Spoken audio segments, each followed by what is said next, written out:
Yeah. Are we supposed to introduce ourselves? Please, yeah. Anyone who's here for the first time. Yeah, so I had a few years ago had a 80-gallon Lake Malawi cichlid tank. Loved that. I went to a larger 80-gallon pilot. Cichlids. I've got histogramas in there with anglerfish, several thing. But here to learn. So Welcome. my name is Chris. I'm from Tracy. Thank Jan for bringing me here. I have two tanks. I have a 240-gallon with pound loaches and roseline sharks in the tank. And then my 5.5 goes my main center fish with some angels. It's a lot bigger than most people's two tanks. Welcome in. For you. That's just when you turn it off. You'll lose it. Cody, I'm water. Else, breathe. Right, keep my fixation. Pulling it down backstage. Nice. My name is Tim. I'm here since. I've been trying out about this for my Southern California. Right.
Unknown people that has them in the US right now. All started with a pretty dumbo-eared white betta fish. And it's been a pretty dark rabbit hole. Quite a bit of help. I think there's, not counting betta containers for when I'm getting them ready to breed. I have something like 30 or 40 tanks in the garage and another 10 tanks in the house or something like that. I have lots of Livebearers. I started a Tanganese cichlid tank a couple of weeks ago. Angelfish. I was supposed to meet up with Tim to get some angels for him, and forgot to tell him I was good. I kind of wanted to come up here and see what you guys do here, so we can get the nets are running, because driving to San Francisco, Sacramento, San Jose, I mean, I just don't see why we should have to drive that far to have an aquarium system. Best of luck. If you're trying to start that up, you need to contact us. We're all here to help. Oh, I will be contacting, I promise. Have fun. Yes. See, we'll get this going, I promise. I don't want to steal everybody from here, but There's a solid community of people from that area that do come out here because there was one, if I understand correctly, and they haven't been meeting for years now. There seems to be nothing going on. I've mentioned in it, and it's just kind of turned into, hey, I breed cichlids, nothing against cichlids. Hey, I breed cichlids, you want this? And it's your standard, I got it at Petco thing.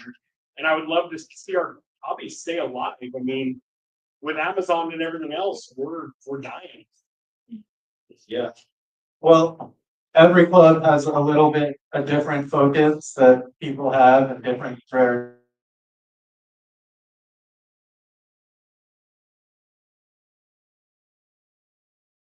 things that am I missing anyone else who is new? Please. Hello, my name is Sancho Escus II. I'm originally from here. Yeah, I live in Carmichael, Citrus Heights area. I've been up at school in Oregon for the last 4 years, like last December. So it's excited to be back. Pretty much. First of those plant colors, all the different colors, 90s, silver light, super red.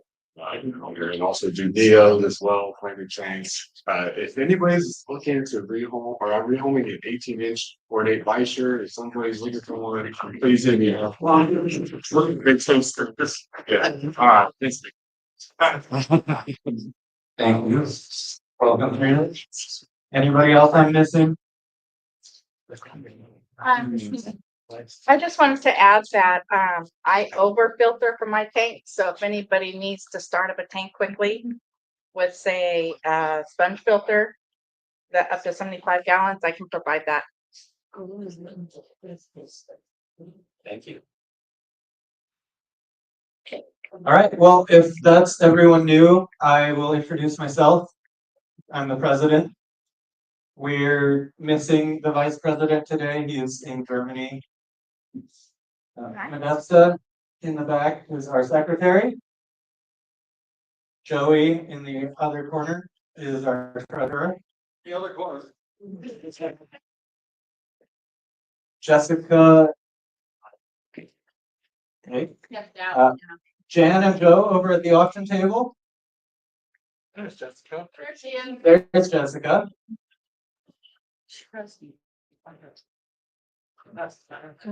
Where are the rest? That? Misa? There's Amisa. Where is Don? Oh, he's not. Not here tonight. Don is also missing today. Here's Aaron. And we all have little clip-on name tags, especially for you new people. If you have any questions, feel free to ask us. Feel free to ask most people.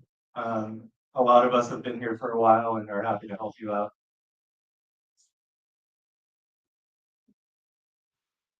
All right, and today we've got Rick Forcier here from Florida. He's going to be talking to us about Livebearers. For those of you that don't know, he's well esteemed for collecting rare Livebearers in various places.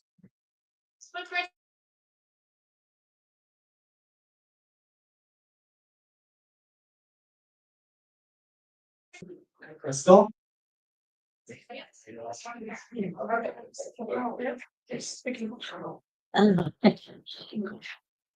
He's here with his wife Paula, who there she is. And they gave a great talk last night, and they're here. He gave a great talk last night, and is here to talk to us about the Livebearers that you maybe don't see in the pet store so often, and some of the interesting collection points that he's been to. And we'll probably get a few tips on how to rear them yourself and maybe get more than one spawn a year. And I was instructed to tell you that he is a baseball umpire. So if anybody wants to take a break from fish, feel free to discuss baseball with him. Rick Forcier, everyone. Thank you.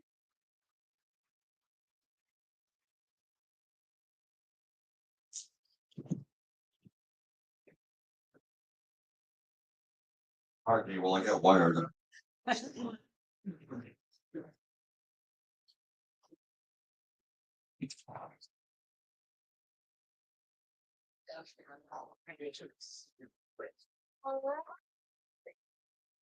Attention Kmart shoppers. What he didn't mention is that my wife is also a high school baseball umpire. 25 years she's been doing it. I've been doing it a little bit longer. And the story is that my son worked at a fast foods restaurant after his junior year in high school. And he didn't like the idea that he had to work all weekends because everybody else had a weekend. So I convinced him to try baseball umpiring because right now umpiring or being an official at any high school sport is not cool. So, because you get hollered at by fans and you get in arguments with coaches and stuff like that. So a lot of the baseball umpires that I am associated with are my age, which is kind of long, but kind of old. So it's a decent part-time job, and you get to work with a lot of kids and do a little bit of traveling.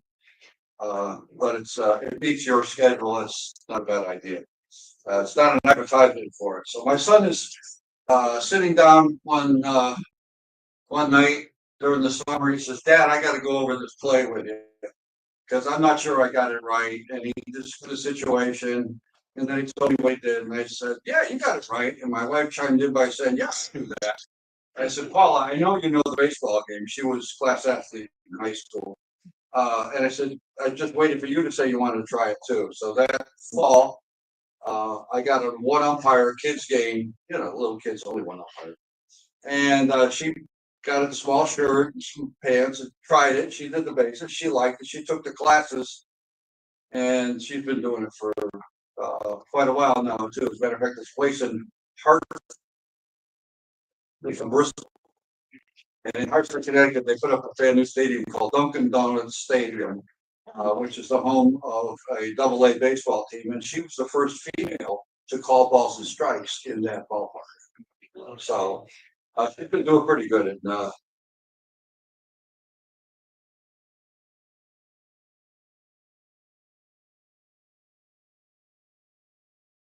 doesn't that mean she always knows more than me? All right, bad joke. I'm here to talk about Livebearers. And it's nice to see Tim here because he's another member of the American Livebearer Association. I was strapped with being on the board of directors of that for many years too many.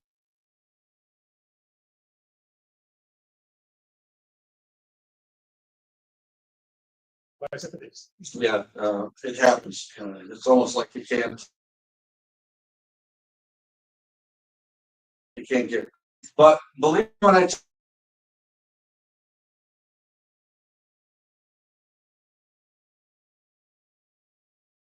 tell you that there's a lot of opportunity out there for you, the average hobbyist, Mother Nature. That's all my estimation. Because let me tell you right now, they need some help. I always give credit where credit is due. I got some pictures from people that you may have heard of, may not have heard of, and some from the ALA archives. I actually tweaked this program this morning for you. But livebearers in the hobby have been around since the very early 90s. They say that the Egyptians kept fish in cisterns.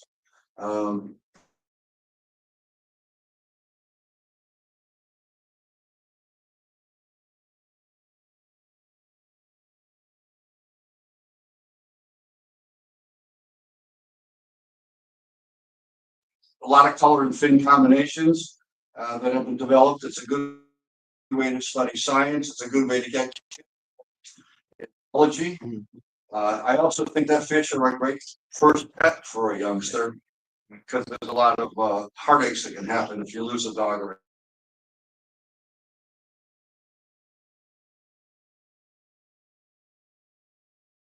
a cat after many years. But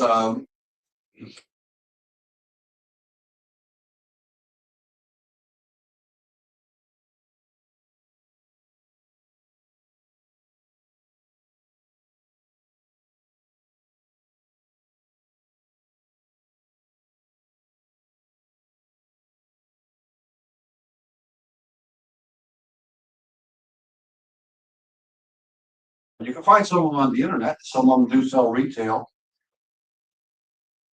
The retail big four, the things that you see most often, unless you have a really good mom and pop shop around, Pilates, sometimes called the moon. I don't know if you've ever heard of that term. That's an East Coast term. It's really only a hybrid of up to 3 different species. But swordtails are about the same way. Although lately they've been taking the average swordtail that you see and trying to do stuff with it. Because if you the swordtail is put in a big pot. Then they send a guy out once a week and he runs a big net through there and he pulls out a lot of big fish for sale and he leaves the little ones. What are they really doing? They're selectively breeding small fish.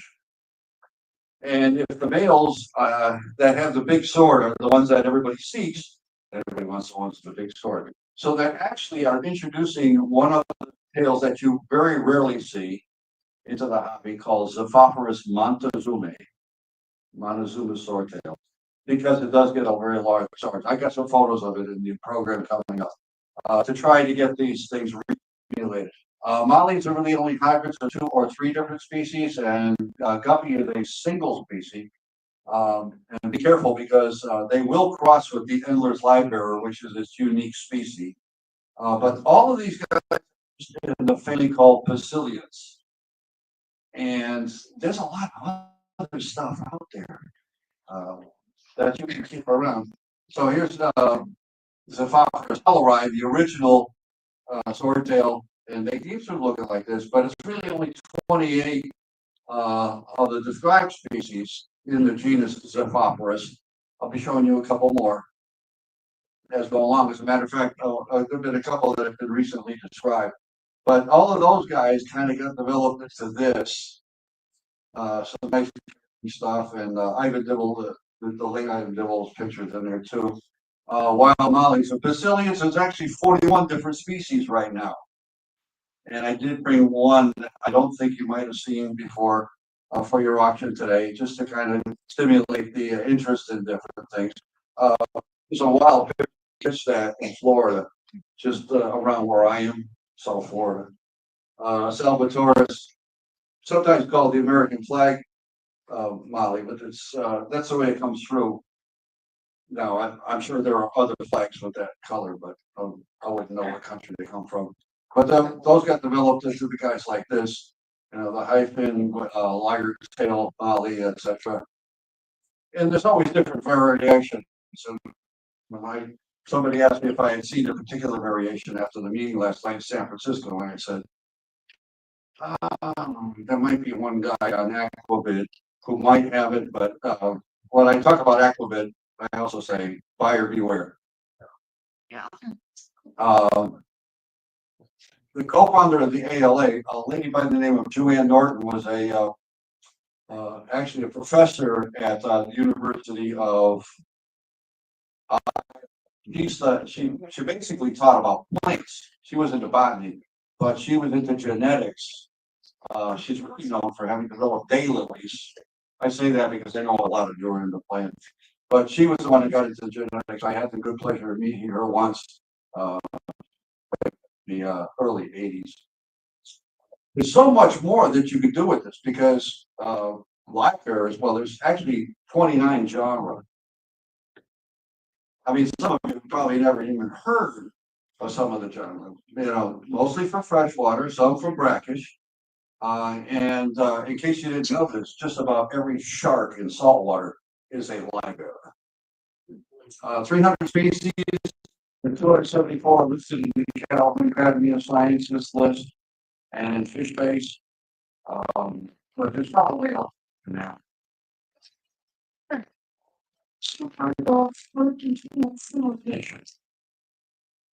So I'm gonna cut the plate bag before there's anything going on. And the interesting term over here because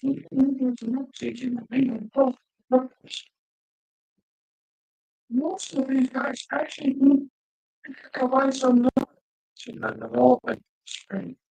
That would be very or the however an exchange of gas, which is overwhelming. Look at all different categories there. And, some of it is actually being studied now by certain people to see if they can help. You as much as even help, people. Oh, good luck with offers that they may have. And also when we have more, we want a real research, very deep. I will be, I want them to find from saying. For instance, it's a very deep fish. And, they get from the gold rock is that, I don't believe I've been described yet. So there's a lot of stuff that's helping you guys. And if you bounce around a little bit, you might run into some other stuff. So that we we're big on some of this stuff, and I was very upset to hear that he had passed away. Just in case you were wondering, back in 2006, I was the chairman of the board of the ALA. We had our first convention on the East Coast. We had it in New Jersey near Newark. And quite a nice hotel I wanted it. But that was the year that Richard was made a fellow of the ALA, which is the highest honor. And he couldn't come to the convention. He was already having medical issues. So I had to call him on the phone, and I had a cell phone. I was talking into the microphone and telling him, "Congratulations, sir, because you've been designated fellow of the ALA." So I also made a knight out of Jan.4. Because it seems to me that editors, whoever puts together whatever bulletin you have, never get the recognition. And it's probably the worst job at all in any club that I've ever been a part of. Is just to be the guy who's got to like select stuff and find out what's going on, and who's the speaker next month, and all of that stuff, and put it in the bulletin. And we used to have this guy by the name of Ray Kingfish. So I got him a plastic sword and those Burger King crowns, and we made our editor a knight of the podium. Ray Lucas passed away last year. He was probably one of the and this is the Montezuma sword from Rio Tamaulipas, which is actually a park in Mexico. Hello. Can you go back one? I don't know. That, Bacillus, Oh, I missed this slide, didn't I? Bacillus gracilis. just if anybody's interested, north of the Salton Sea in Mecca, it's one of the most common fish. It's introduced, it's not native. Just about every dip net swipe in any of those creeks. Yes. Where is Mecca? North of the Salton Sea. Sorry, Phil. I think it's around here. Southern California. Way south. Yeah, four-spot livebearer, sometimes called the submarine livebearer, Porthole Live. the porthole livebearer, that's it. Maybe not a great picture, but it's, have you ever heard of the genus Bacillopsis? How about Flexipinus? What does that mean to you? Never mind. This is the one I wanted to point out. This is not Gary Lang makes a photo, but this is not a really good picture of Montezuma sword. Celia Chica from Central Mexico. Ivan Dibble is a fellow from England. He worked in the factory that made parts for airplanes, and lived in this little tiny place in Bristol, England. I come from Bristol. I met my wife at Bristol Eastern High School, and he was just a terror when it came to helping people to keep fish alive that were going belly up in nature. Let's talk a little bit more later on. There are like 31 species of Gambusia, and not all of them are tough, and not all of them are things you should avoid. So the Gambusia rhizophora is actually native to South Florida and a lot of other places. You can actually catch this in a park down right near where I live in North Miami Beach at 168th Street. Kind of an interesting fish too, and that doesn't eat its young, quite docile. But the problem with a lot of these fish, is, yeah, they kind of like to have pretty clean water. But because they come primarily from the areas in the southern US through South America, habitat is really being messed up. Because clean fresh water is becoming a very scarce commodity. If people in south of us aren't drinking it all up, then they're polluting it. And we were talking the other day about a shoe factory that was dumping its waste into the water. And if you ever wanted to run into a place where there are introduced predators, just take a look at South Florida. We have about 32 fish that have been dumped into the rivers and stuff down there, to the point now that the Oscar is actually a game fish in the Everglades. Yeah. Oh, that's Oscar. What were you saying? So somebody was telling me that they went to the Everglades. They were going to take a airboat, and which is quite a nice thing to do. And you can see lots of different birds and alligators and stuff like that. Look down in the water. The first thing you saw was an Oscar. Well, it does happen. I like to tell the story of this platy fish called Zophophorus cochianus. Its common name is the Monterey platy, because it had the misfortune of only living in the area of Monterey, Mexico, which is not far west of San Antonio. So, I mean, it's a long drive, but a very short flight. Monterey, Mexico. Population now is around 3 million, if I ever remember correctly. It's not a lot to look at, but most females in the Livebearer kingdom, okay, kind of look like female guppies. It's the male that's got a lot of coloration and stuff. This guy didn't have too much, but it had the misfortune of being an area where, because it was great for manufacturing and stuff, the city grew. And this guy was okay until about 1992, when the city population hit about 1 million, because the only place it lived was in the river that ran out of Azteca Canyon. And at the time, you know, everything was fine. It was fine, and the source of the water was actually a big pond, Azteca Canyon, that was only 7 feet deep. As they sunk more wells in the mountain, they kept drawing off the water that fed this spring. To the point where when I moved here in 2000, I should be standing underwater. That's what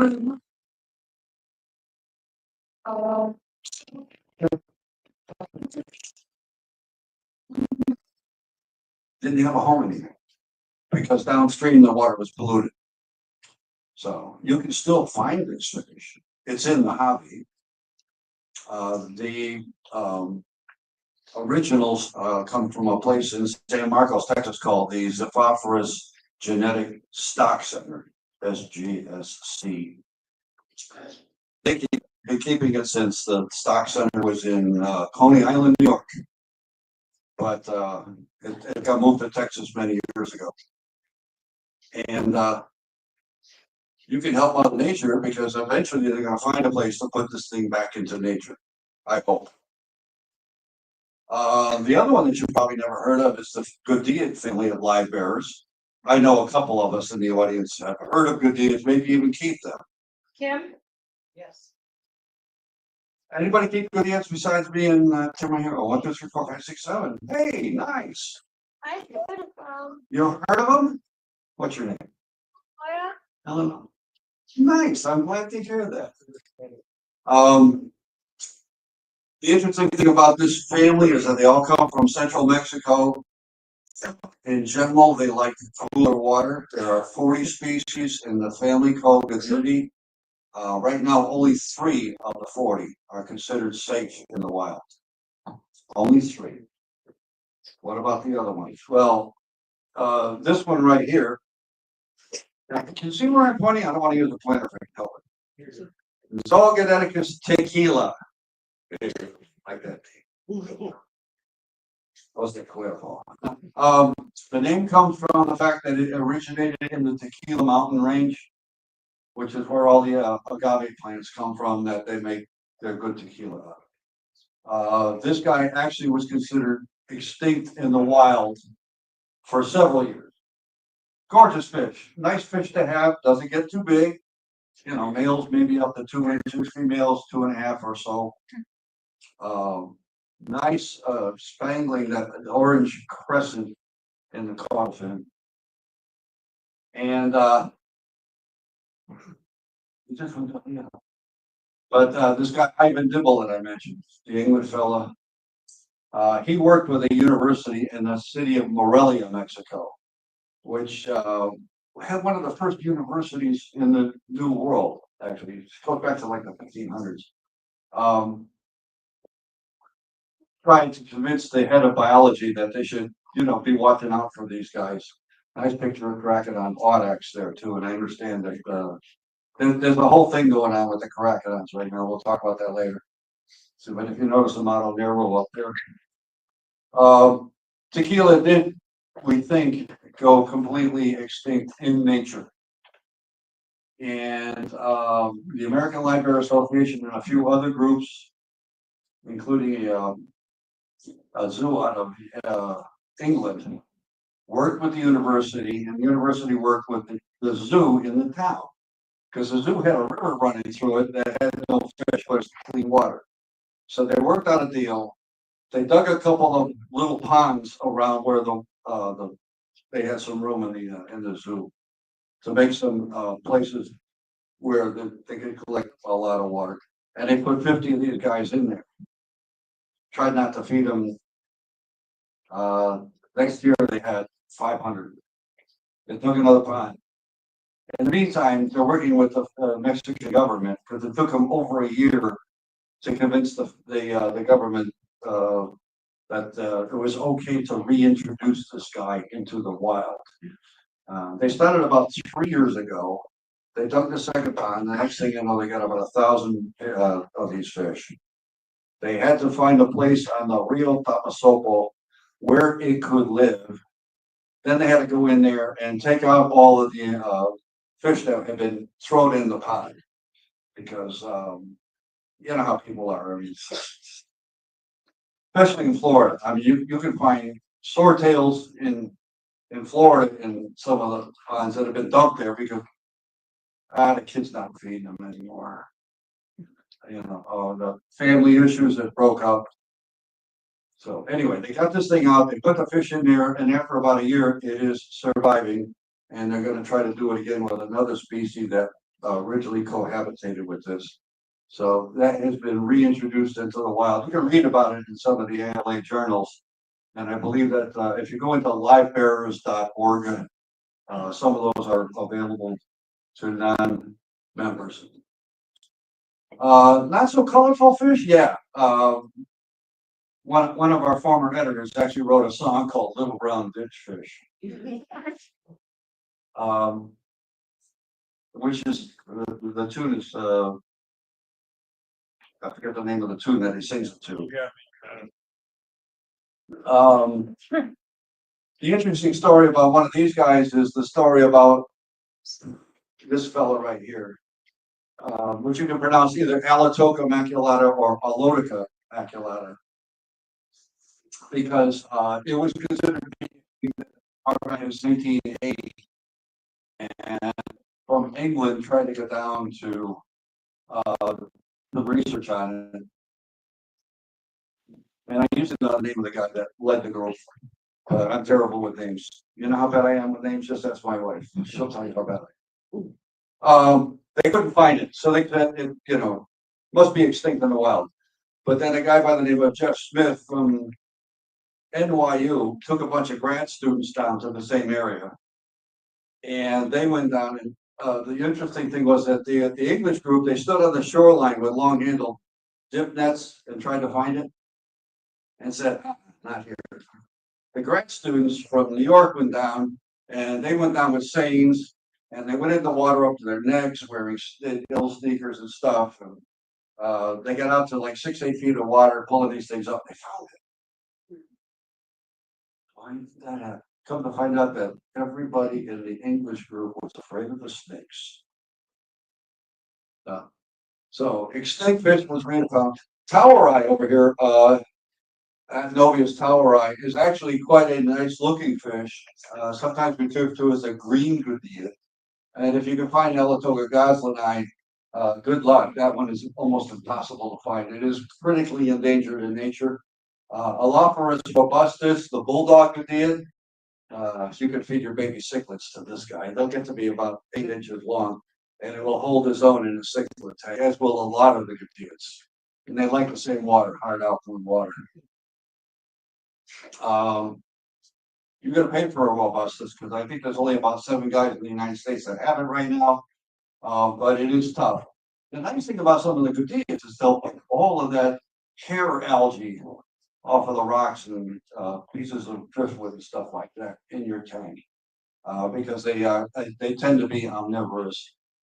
Scyphia franci is another one that is considered to be extinct in nature right now, and that's the next project that the University of Morelia is going to work on to put those in with the same place that they put tequila. I once sold a pair of Scyphia franci off of Aquabid for $130. When I was breeding a lot of these guys, I used to have a big fish room when I lived in Bristol, Connecticut. You heard of Bristol, Connecticut? Some of you, I'm sure, have heard of Bristol, Connecticut. That's where ESPN is. It's the biggest taxpayer in the whole town. They started in a 2-car garage, and I actually saw Berman, who was the rookie at the time, out shoveling the driveway because that was part of the rookie. Yeah. But anyway, they're huge now, and this is named after Mrs. Miller, and that's why it's AE on the end instead of I. Look at that, it's a Latin lesson out of the deal. Yeah, if you see something at the end, like there's a new one described, it's called Limia Isla I. Well, Isla was Dominic, who also lived in New York City and wound up in Denver. So it's named after a guy, you put an I at the end, but if it's named after Mrs. Hubbs, then it's AE at the end, because Francis was her name. And this guy over here, Scyphia multiplicata, lots of color variations, and this is a good slide to point out why the Gudea family is sometimes referred to as the split fins, because their dorsal fin looks like a saw blade. But I think it was the Germans that actually coined the term split fins. But still a very interesting and challenging, none of these are that just add water fish. Let me go back to that for a second. Because some people ask me to go into a little bit of detail. And questions anytime. Yes, what do you got? Sure. So you said that the male pronunciation is I and female is AE with ATA. From the family of us. Yeah. Yeah, this is named after some person. Like the Balenosox Beliziensis is because it comes from Brazil. Belize, rather. Thanks. That's a good question. And stop me anytime. And I might not be, I might not have your answer. I'll either answer to be the deal. I'll say I'm going to get to it, or I'll say I don't know. But if I don't know, I'll find out. Because I'm not a walking encyclopedia on these guys, but I know the guy who is. Actually, the other co-founder of our group was a guy by the name of Jim Langhammer, who was curator of the Belle Isle Aquarium up in Detroit. That was closed because of financial reasons. It's recently been reopened because of a new administration. What else is new? And he was kind of like my mentor. And I only got to know him because I know a guy in Connecticut who introduced me to him. And if I get around and meet enough people, I know who I can find the answer to something. So it's not just me. It's getting tougher nowadays. But one of the reasons that I got the notoriety as a big speaker on these is because I had a lot of luck with the Gudea family. And it's not really anything magnificent. Sure, I can keep Livebearers. You know, I do heavy water changes. And, you know, up to like 50% weekly, which is important for them because no fish that I know of lives in a contained area. You know, they all have some kind of water movement. So water changes, water changes, water changes. But these guys are different from most of the Livebearers that are on the lunar side. And ladies, you know all about this. Every 28 days I have a litter. Every 28 days something's going on. So these guys, because they live in an area of central Mexico, they tend to be colder water. And the general rule of thumb is 78 degrees maximum on these guys. But don't take it down to 60. So I keep them inside. I don't have a fish room anymore. I keep everything outside. Help to keep them in Florida because the temperature when I left the other day was 80. And sometimes when it gets to be 80 in Connecticut, I have to throw ice in the tank to keep the temperature down. But in working with a lady by the name of Rebecca Rueda, who was running the fish arc at University of Morelia, and Omar Dominguez, who runs it currently, I picked up some stuff that I'm going to share with you right now. First of all, these guys like to have a spawn in the spring. The days are getting longer, the water's getting warmer. Hey, it must be time to, you know, turn down the lights, put on the soft music, all that stuff. You know, take her out to dinner. Yeah, never mind. Anyway, so when I had a fish room, what I was doing was I was lengthening the time I had the lights on up to about 12 hours in late April, May, and I would get spawns. But then come in the fall, I was reducing the lights, say in early September. It was getting cooler because I was in Connecticut. And then, you know, around November, it gets pretty cold. So I cranked up a wood stove. Well, Forcier, it's a very French name, right? I got the touche saw. I cut the tree down. I cut the tree up. That's my best French accent. Come on, help me out. And we had a wood stove in the cellar. So I would crank that up at the end of October, and I would start bringing the light duration up also. And by December, Christmas presents. They were spawning again. I fooled them. They thought it was spring again. And Rebecca Rueda, I had a grad student who was really doing a study and found out that 8 hours a day, good. 12 hours a day, very good. 16 hours a day, got about the same number of offspring, but they were thinner. So 16 hours a day is too much light. 12 hours is about right. And I was breeding these all over the place and, you know, taking them to conventions and lay events, pretty much giving them away. And they said, oh, this guy's got a secret. Incidentally, Luke, do you still have that little styro around? Where's Luke? He's in the other room. Oh, boy. I gave him a special styro because I brought some fish out here for your auction. And I don't know if you noticed it, but it's only about that wide. It's not that tall. And I got it for free. How do you get that kind of stuff for free? Well, let me see. You have Lucky stores around here? Used to. Used to? Well, they changed their name? Yeah. Yeah. I actually taught a class for their computer programming audience. I go to the grocery store, you go to the fish counter, and early in the morning you find out, geez, just about everything that comes in a styro, right? Which they are going to throw in the trash. Those are not recyclable. What's for me? And if they say, what the, would you want something like that for? You say, I'm a tropical fish keeper. I need them to take up to my next meeting. And they'll give them to you. You know, just got to make sure at checkout they don't try to charge. Where was it? Ah, yes.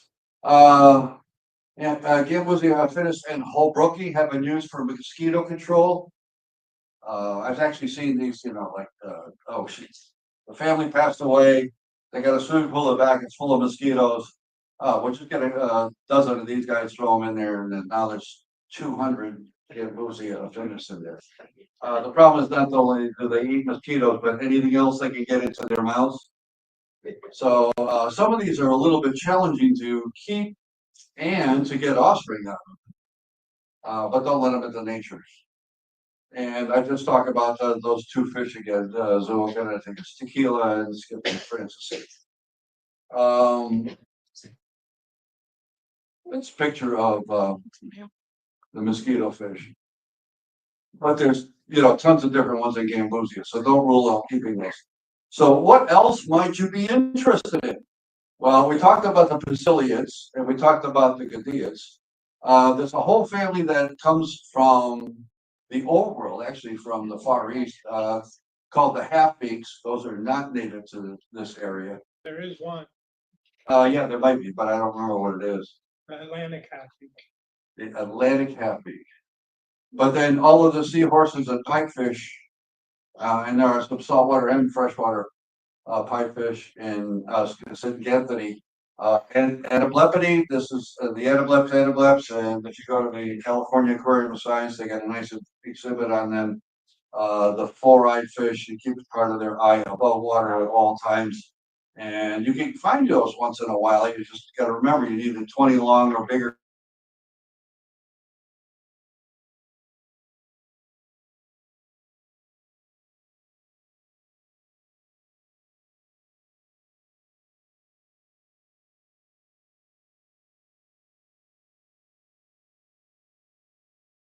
Or maybe not the same family, but really. And anyway, these guys are the half beaks, and they the males usually have a bent lower beak. There's another picture one called the forest half beak. They show up in the hobby once in a while, but you got to know somebody who knows somebody to get your hands on that. And then everybody knows about seahorses. And I understand some of you do keep a salt tank, so that's not a bad idea. Believe it or not, when I'm out fishing in the Atlantic off of Fort Lauderdale, we'll sometimes see a big patch of weeds and I'll run.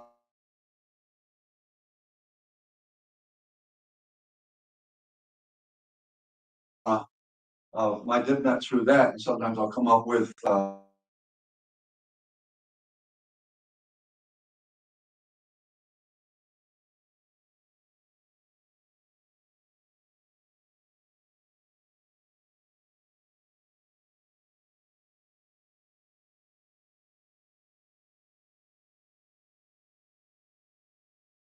try that. You can only move his monopodium to the left or to the right. They're either left-handed or right-handed. But I have seen a left-handed male swim upside down to tag a right-handed female. Where there's will. Where the will is a way. Thank you very much. This is another one that comes from Uruguay called Anka. Sorry? I have those. Do you really? Column. How do you, where? Them off of Aquabis. Yeah, there's a friend of mine just went to Earth's and gone back funny. They're gorgeous. Yeah. They're really in a specific fish. There was one guy who had them because of somebody who brought them back. And I kept this fish for a couple of years until I ran out of, I had to get rid of 60 tanks when we decided that we were moving to South Florida for the winter. And I think Eric bought mine for mine, so it wouldn't be surprised if he kept them going and you got them kind of from him. But I had decent hard alkaline water. My pH was above 7. It wasn't too hard. It was, somewhere between 200 and 300 on the hardness scale. But here's a couple of myths, things that, maybe, those recently introduced to keeping livebearers need to talk about. First of all, water changes. And take that old water and put it on your plants. And, like I was over to Luke's house. He's got an orange tree in the back that's magnificent. I wanted to steal some oranges on him. I didn't. But he dumps the water on those, and that's how come he gets nice oranges. I have a buddy in Connecticut who takes all of his water and puts it on his tomato plants, which we only keep out there in the spring and summer. and he gets tomatoes the size of softballs. You know, but I used to have a normal job. I was the trading manager for a bank in Hartford, Connecticut. I had a Siamese fighting fish in my cubicle because that was the only thing they let me keep. And I did, you know, like 50% water changes twice a week on that. I give the water to the head secretary. She swore that that water would bring dead plants back to life. I'm not kidding. They all don't all need a little salt in their water, although some of them, you know, because they might be coming from an area that is got a little bit of brackishness. It's not a bad idea, but kosher salt is a very good first medication. And a little vegetable in the diet is always a good idea. If you see your plants getting picked at, then you know that what you're keeping probably is omnivorous, meaning it likes not just meat but other things. I use baby brine shrimp for all of my fry because that's the best first food I think for just about anything. And I sometimes let water get down to 60. Sometimes it happens in Connecticut. Right now it's about 23 degrees where I used to live in the summer. For Luke, your pizza's up. He's out in the other room. I decided to, you know, be a little bit more objective with this thing. So I said determining the gender of livebearers. And yeah, it is pretty easy. Modified anal fin called a gonopodium. Okay. Believe it or not, some gonopodiums actually have a little bit of like fish hooks on the end of it, so that when they play tag with the female, it holds on for a little while. But different fish have much different courting procedures. Some actually will court, while others will sneak up on the female. But males of the Goodeian family and the hemiheprids have a modified anal called an andropodium, which is different. They actually have to kind of like go up and slap.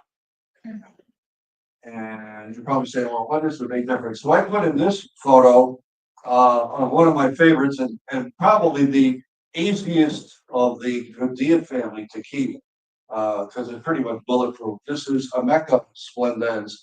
You can say Amica, it's okay with her. But if you find out where it was originally from, it comes from the Rio Ameca in Mexico. Well, if they call it Rio Ameca, why should I call it Amica? Are there some in the auction today? Super stuff. You too can save a fish that is extinct in the wild. Because Rio Ameca looks like a cup of coffee. Yeah, you know, it's silted as much as the river over here in Sacramento. And if you look at that, and I make a thing that looks like I'm wearing a mitten, all right, or if you look at a picture of the state of Michigan, forget the Umpqua Peninsula, the only thing up there is chipmunks. That looks like a mitten, doesn't it? Yeah, well, you got to take that thumb and you're going to, you know, take it up and kind of slap the female if you want to have offspring. Because this is a true live bearer. They have to play tag in order to have offspring. So that is their andropod. Doesn't look anything like some of them. Because if you take a look at this guy, the least live bearer, okay, sometimes referred to as the least killifish, Panorandra famosa. The male is so small that I can't catch these with my net in South Florida. You got to use a piece of window screen. They're that small. Wow. All right. But if you take, and now this is actually my fish, but it's not a very good picture. If I were a good photographer, I wouldn't be here talking. I am not a good photographer. I admit that. Well, I'm not too bad with, you know, people pictures, but pictures tough. That gonopodium is about a quarter of the length of the whole fish. And that's not unusual. So that's why those fish are in there. And I mean, talk about a perfect fit for one of your nano tanks. You know, because you can have a colony in there and you wouldn't know it. The offspring are so small, they'll hide in Java moss. Same thing is true of Neohandra elegas. This is Gary Lang's photos, of course. But that's probably a better picture of them and the difference between the male and the female. And the reason I put this one up here is the suggestion I have if you if you have this thing in a colony tank or a, community tank, and you're worried about, the female because now she's beginning to look like the Goodyear blimp. Move the male. Don't move the female. If you're gonna move the female, get yourself a half-gallon milk jug, cut the top of it, and try to scoop the whole thing, get the water and everything, because you don't want her up against the sides of a net. And I actually have a couple of these that I use on a regular basis. Anybody else got something like that for you? Okay, let's move on then. Dominic Isla lived in New York City and was actually a roadie for a rock. There were rumors that he was doing some other stuff too, like a bagman for the mob, but I don't know anything about that. But Dominic was a fellow that I introduced to. He used to live in Sunnyside, which is a part of Queens. And then he moved to a Homestead, Florida. He tried to work at fish farms. He kept arguing with the owner. Then he moved to New Orleans and tried to work in the industry, but he found out that he had a problem because he couldn't keep away from the bar. So he moved to Denver and he was selling fish out of there. And eventually he just, how do you make how you wind up with $1 million in the fish business? By spending Start with $2 million. But this was only recently described and actually done by a guy out this way, Pablo Weaver at Berkeley. Yeah. Yeah, so it was actually Pablo that named it after Dominic. And it comes from a lake called Miragione in Haiti. And Dominic went down there, actually caught the fish, thought he would be able to communicate with the natives because he was bilingual, he spoke Spanish, his family was from Cuba. But he didn't know that the Haitians tend to speak French. Oh well. This is Occidentalis, the one of the darkest bodied livebearers that you get your hands on, and pretty easy to keep. So most of these, I mean, you want some challenges. The Goudiot family is definitely the challenging one. This is another good picture of an andropodium on Xenophorus captivus. They're thinking about Xenophorus now as being broken into a couple of subspecies. Somebody is doing this, but in the scientific community, and we're not there. I mean, maybe some of you are. I wouldn't know that. I've met a few of you. It's been nice talking with you. I'm not leaving right away. I'm staying for part of the auction anyway. But we have two kinds of academics out there. You got the lumpers that say, "Oh no, these are all the same," which is why Facilia wingi that was considered a copy for a long time, and then they said no. That a splitter along and said it's 90%, but there's difference in the DNA, so we're going to give it its own genus and species, and they called it Facilia wingi. But it's careful because they'll cross really, and you get some really interesting stuff if you do that. But make sure you document that. So they're thinking of this, which, like the Mecha splendens, the butterfly Goudiot I showed you earlier, has that nice crescent in the caudal fin. And you do this enough, and you're actually going to need something for the culls. So I don't usually feed my cull livebearers to a cichlid. I usually feed my cichlid culls to a livebearer. Be careful because you can't go nuts with this. You were talking about, where am I going to put the next set of tanks and stuff like that. My wife and I built a house in Bristol, Connecticut. It was a 4-bedroom kind of a new colonial architecture, and I built a 16 by 20 fish room in the cellar. Rusty Wessel, who is not only a head guy in the ALA, but also a head guy in the ACA, built a house. He built a fish house. Well, the guy's got money.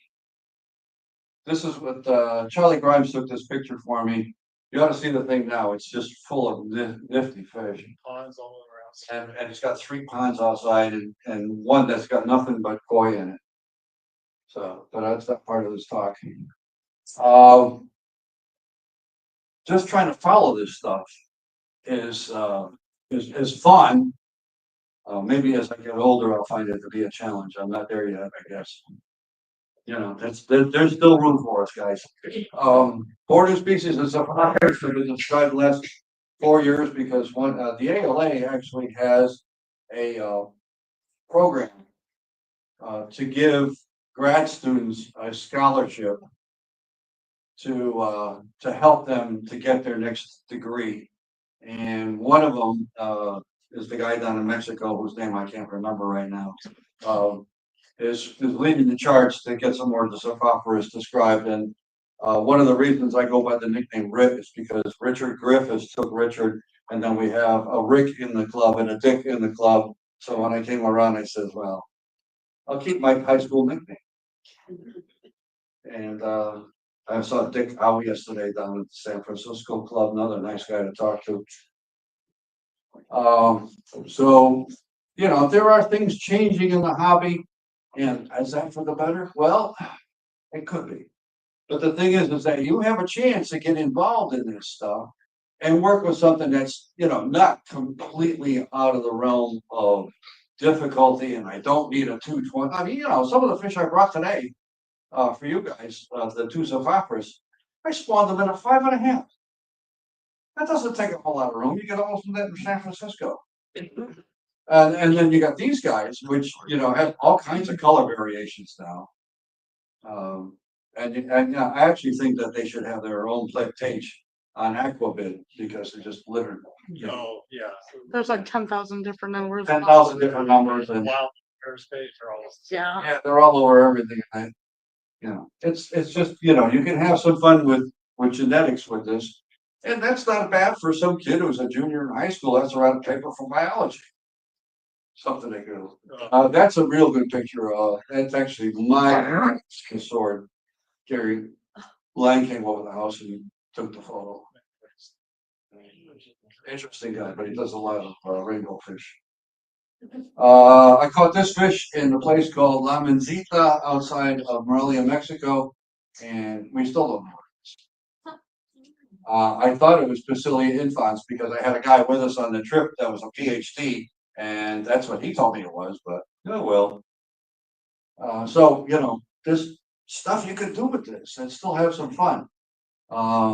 And if you want to go the other route, you can just, you know, take your platyfish and do some, you know, fun with the colorations. Now, this is actually a wild caught fish, and I can recommend Ron Davis because he's just too honest to have any problems. He goes under Bayviews on Aquabid, and you know, if he tells you he's going to send you 3 fish, he usually sends you 4 because he doesn't want to hear anything. You might pay for them, but I mean, it's one of the places where I can say that Aquabid, you don't have to be worried about the seller. I'm not giving him a plug because he's a real idiot, but he's a doggone good fish keeper. If you've never heard of Miami Swordtails, there's a guy down there who happens to be in our club by the name of Carl Trochu, very French. Speaks with a very French accent, and it's miamiswordtails.weebelieve.com. He's got some red alpha swords, and this doesn't do it justice. If you can see the coloration on my laptop screen, that's a little bit better. But there's some other stuff that he's got going on. High fins that are super high fins. And if you're not happy with that stuff, I didn't want to go there yet because I wanted to mention Goliad Farms. Charles, not Charlie, please. Charles. His wife calls him Charles. Everybody calls him Charles. He is really good at genetics, and he's got some stuff. He's trying to develop a blue model. I give him a lot of credit. He does a lot of stuff with that. He's also big on the genetics. And if you want to talk genetics, I wanted to just mention this. The name Facilia formosa, the word formosa, if you translate it out of the Latin, is supposed to say pretty or spectacular. It's kind of a drab fish. But the interesting thing about the Amazon molly is it doesn't come from the Amazon. It's named after the Amazon clan of females because this is a single species fish. You only need one to have offspring. It doesn't have to play tag. Are they all parthenogenesis? How does that work? I'd have to read it to me out of my email because I'm not a geneticist and I'm not really good at the biology of it, but they're basically they clone themselves. That's a good word to use. And you might not have ever heard of it or seen it before. Anybody? What? Why don't you give talks? We fly 8 hours out here from Florida for 2 nights in the hotels. Anyway, never mind. There's one of these in New York because that's all you need is one. I'm not doing trips to Mexico anymore, but if I do one, I'll mention to Luke. Luke is, by the way, he's thinking about going to Texas for the next big convention because in June, the American Livebearers Association is getting together with the American Cichlid Association and the American Killifish Association and the International Betta Conference and one of the guppy groups that's in Texas, all under the auspices of the Federation of Texas Aquarium Societies, FOTAS. And they're gonna have a big convention, the first weekend in June, I think it is. Oh, hold on, I got a slide on that. We'll come back to it. June 12th to 15th in San Antonio. They got a nice hotel. It's not tremendously expensive. It's about like prices around here. 4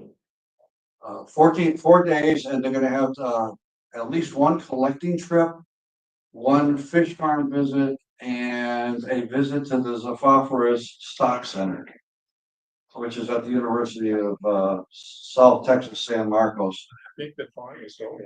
So farm is still, yeah, but that's about an hour and a half bus ride, I believe. But yeah, Charles is gonna open it up, and he does a lot more than libraries. He's got some great other stuff too. It's got some great YouTube videos too. Yeah, he's got stuff on YouTube if you want to take a look at it. But that would be a good place not only to develop some relationships, but to develop some networks, to pick up some fish in the auctions that you're gonna have, and just learn a little bit more about your hobby and maybe help save a fish from complete extinction. Because, like I said, Mother Nature needs all the help that we can give her. Where do you go from here? Let me back up. There are right now only 2 Livebearer specific clubs, and the closest one is in Chicago, but maybe you want to start your own. In addition to starting a club in Modesto. By the way, I do Zoom talks.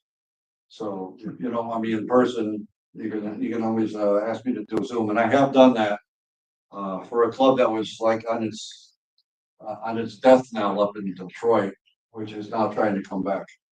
But just be careful what you read on the internet because not all of it is there. For those of you who are really interested in something, there is a group called the Gudea Working Group founded by a fellow by the name of Michael Koch.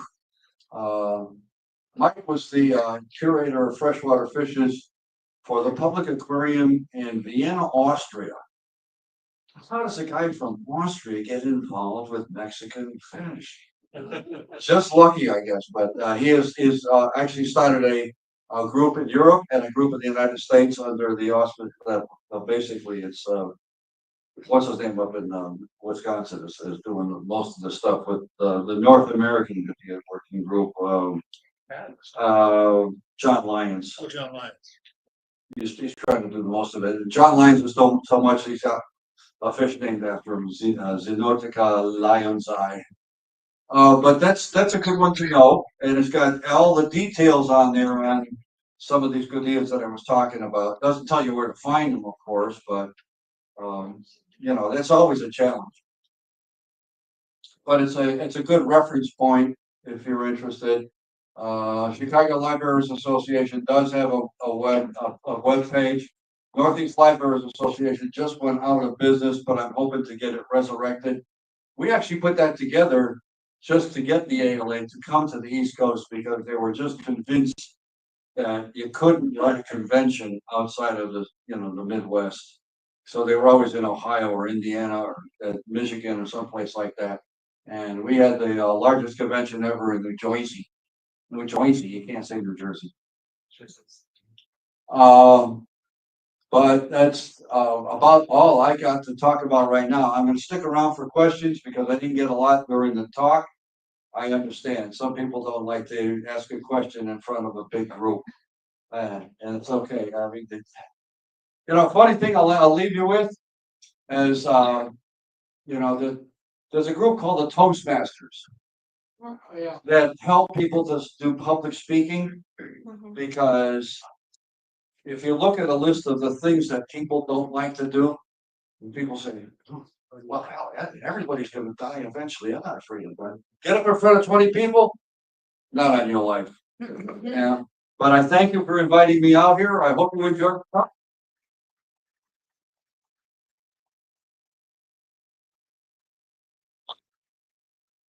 And I'll take questions outside because I'm gonna go out and have a sip of my Coca-Cola while I'm doing Pepsi. Something from the group? Yeah, I had a question about this, the offspring ratio on Montezume, got a small group and I'm getting offspring, and they're all turning out female. Change your pH. pH, not temperature? Not temperature, no. How old are they? Yeah, how old are they? They're old, they're not showing gonopodiums, Are they're they, how old? 2 inches long. Are they over a year? Uh, Or they might And not. then, you know, there's a thing about Zophophorus in general, that the alpha male really rules the tank. I separated them also. Okay, waited about 3 months, because if you do that with the average group of swordtails, you're gonna find that, okay, something that looked like a female before is all of a sudden gonna start developing a sword and is equipment. What should the pH be? 7.6, I would think. Probably too low. Yours is lower. Yeah. I would say start with that, because there is, I mean, there's a lot of evidence, but it's all empirical, that you know, egg layers, livebearers, it's all about the same. If you can't match what they have in nature, you're gonna get these swings, all males or all females. So start with that. But I think that pH is probably a little more important, because these guys come from places where, you know, 60 is not unusual in the winter and 82 is not unusual in the summer. I do reptiles on the side, so reptiles are a little more temperature dependent, and so I kind of sometimes conflate the knowledge with each other of fish versus. I can understand that. There's only one problem. This is fun. Yeah. She's talking about. Well, wait a minute. I don't know what doggone thing about it. You want some, but I got all kinds of these things all over the place down my way. The iguanas. Actually put in a styrofoam box and send it to Michigan, just to get rid of it. Swordtails as a kid, Yeah, just as a little, you know, fish hobby, got my tank, got my fish in there. yeah. And my stepdad told me he was not a fish man, but he was a man. That if I had just 2 females and no male around, that one would change sex and turn into a male to keep the species going. How the clownfish do that? I think you read that in the Farmer's Almanac. Well, this was. Probably not. Probably. Okay. But Some fish. you know, the nice thing about being in a fish club is we can talk about those things, and why not, right? You know, get some. There's probably some But there else is in the a fish auction too. There is Clownfish in evidence saltwater. They do. that If there's Female will get male characteristics, but it can't fertilize. You can't fertilize. Okay. You know, because there's only one livebearer that I know of that's, you know, cloned. I mean, there are other fish that can do that, but that's the only livebearer, which is why I brought one up here, because I happen to know a guy who had like a couple of spawns of them, so I picked them up. One thing I didn't mention earlier, and I must be getting old. I talked about endangered species, and then I mentioned critically endangered. So what's the difference between the two? One's like more endangered than the other. You bet. You know why? Can I Because tell them? what? They don't know, so can I tell them? Yeah. Okay, so an endangered species is the one that, maybe lives in this river that runs from a pond in the middle of town down to, some other place.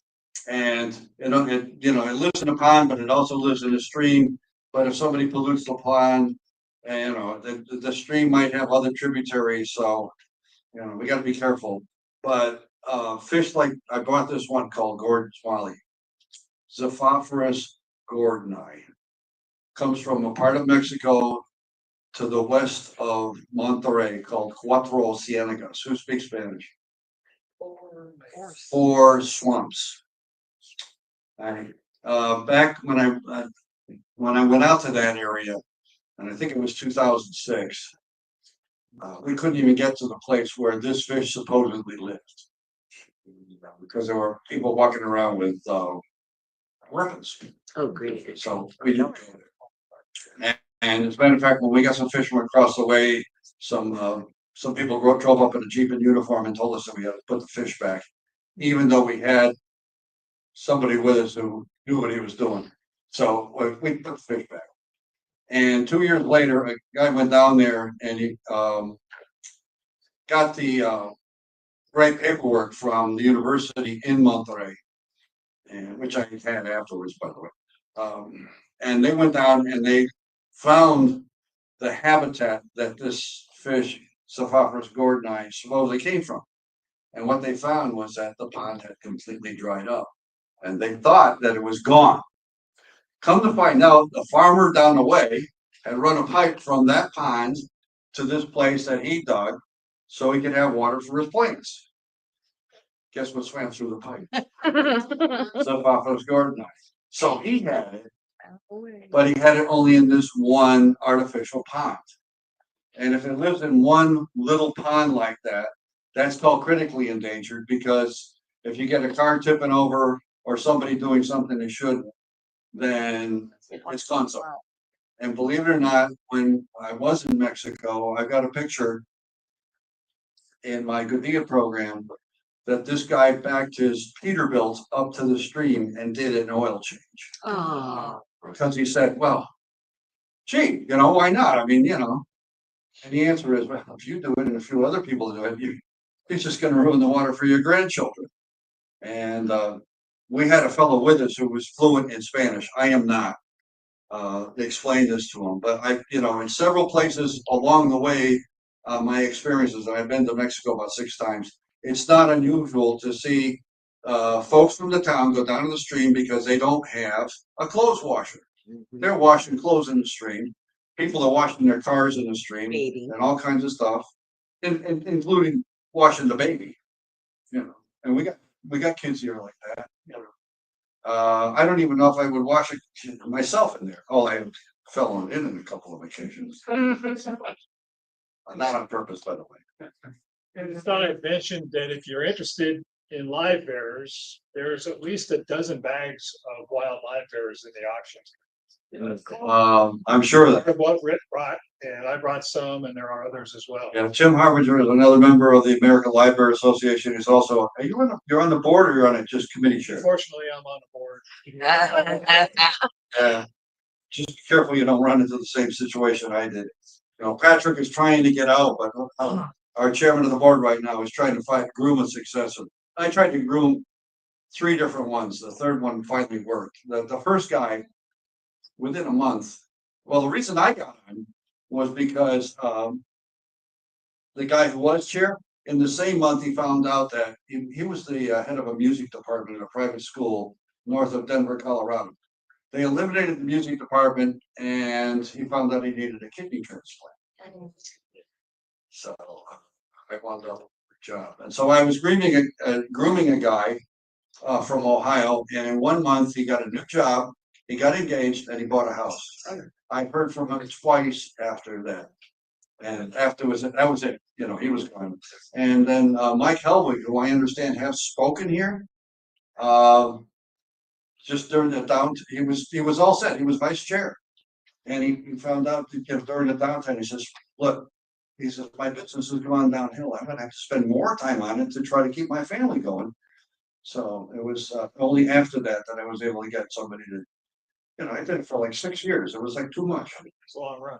It was it was fun, but the best one that I heard during that whole time was from Charlie Grimes. Have you ever heard of Charlie Grimes? Probably the funniest speaker that you ever heard talk about fish. This is a blue fish, this is a green fish, this is a dead fish. Oh, he can make you laugh like you wouldn't believe. He came up to me once and he said, Rick, I want to thank you for dragging the ALA into the 21st century. And that's about the best I ever got out of it. Oh, well. Such is life, but I've had a lot of fun with the fish, and I hope you do too. So thanks for inviting me on.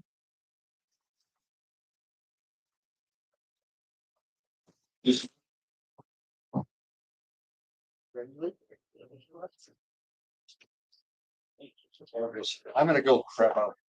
All right, thanks again, Rick. And I guess we're gonna go on a break. We'll take a 15-minute break. Just a reminder about the raffle tickets as well as the silent auction. Those are gonna close a little bit before the